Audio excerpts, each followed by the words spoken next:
فرعونیت یہ تیری بے نقاب کریں گے، مظلوموں کے دفاع کے ہم اسباب کریں گے۔ جمعوں میں لمبے لمبے خطبے دیے گئے کہ بھئی تبلیغی جماعت ایسی اور ویسی، جو اللہ رسول کی طرف دعوت دیتی ہے وہ کھل رہی ہے،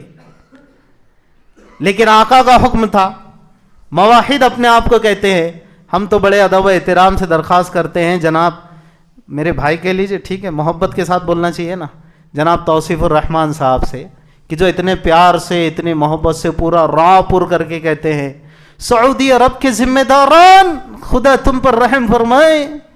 ہم ان سے درخواست کرتے بہت اچھا ہے، یہ راہ اور پر کیجئے آپ،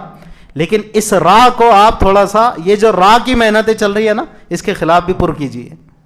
کیوں نہیں آپ کے الگ سے نکلا یہ کہ بھئی جمعہ میں تو ہم ٹھیک ہے تبلیغ کے خلاف آپ کا حکم ہے، آقا کا حکم سر آنکھوں پر، لیکن یہ جو آپ شام میں کنسرٹ کرنے والے ہیں ناچ گانے کا، یہ آپ کہاں سے کر رہے ہیں؟ یہ کون سا توحید کتاب و سنت میں بیٹھتا ہے؟ ایک درخواست ہے توصیف الرحمان صاحب سے، ان تک پہنچ جائے گی یہ بات انشاءاللہ، بے فکر رہیں آپ، ان سے درخواست ہے، انہوں نے غصہ نہیں کرنا، اتنا وہ جو چڑھتے ہیں ادھر ادھر تو ٹھیک ہے، وہ ان کا اپنا اوپینین ہو سکتا ہے، اسٹڈی ہو سکتی ہے، واللہ عالم، لیکن یہاں تو انہوں نے خود جواب دینا چاہیے کہ بھائی اب ہم تو آپ کی لسٹ سے خارج ہو گئے نا، تو ہماری بات تو اب سنے گا نہیں کوئی، لیکن آپ تو ماشاءاللہ لال وال رومال ڈال کے بیٹھے ہوئے وہاں پر، سرکاری آپ کو اجازت حاصل ہے، تو آپ کہیے نا ذرا۔ آپ نے ایک واقعہ تو سنا دیا کہ اسپین سے میں لوٹ رہا تھا تو میں نے دیکھا کہ انگریز خاتون شارٹ کپڑے پہنے ہوئی تھی، جیسے ہی پلین میں اعلان ہوا کہ جدہ ایئرپورٹ پر ہم لینڈ ہو رہے ہیں، اس انگریز خاتون نے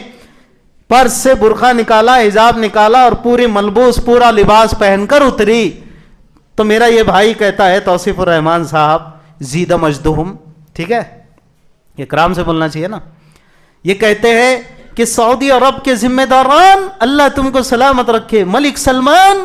اللہ تم پر رحمتیں نازل کرے، تم نے بے حیاؤں کو لباس پہنا دیا۔ میلے کے آخر میں محفل ڈانس بھی ہوا کرتی ہے کہ میلے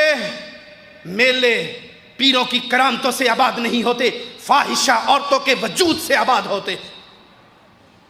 سعودی عرب کے ذمہ داران تم پہ رب کی طرف سے رحمتوں کا نزول ہو، ملک سلمان رب تیرا حامی و ناصر ہو۔ سعودی عرب میں داخل ہوتے ہوئے اللہ کی قسم بعض دفعہ ایسا منظر بھی دیکھا، پچھلے دنوں میں اسپین سے واپس آ رہا تھا، ایک نان مسلم عورت گوری بیٹھی بھی جہاز میں،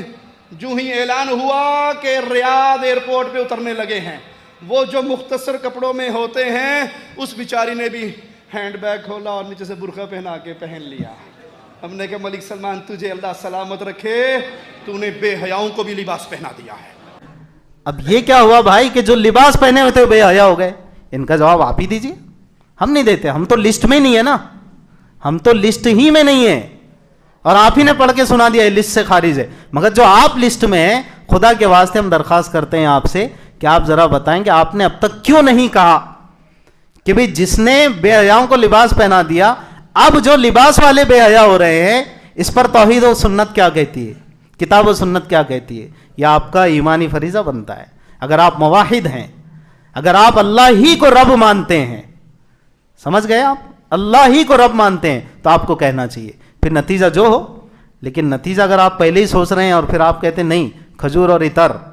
اور رومال اور اقال، تو پھر میں کچھ نہیں کہہ سکتا ہوں۔ میری ریکویسٹ ہے آپ سے کہ آپ ذرا سا کہیے ان سے کہ آپ یہ کیا کر رہے ہیں۔ اس ویڈیو کے لیے تعاون کیا ہے پولائٹ ہیلتھ کیئر ممبئی، تکمیلی تیل بینا Malegaon, G S herbal Unani Akola,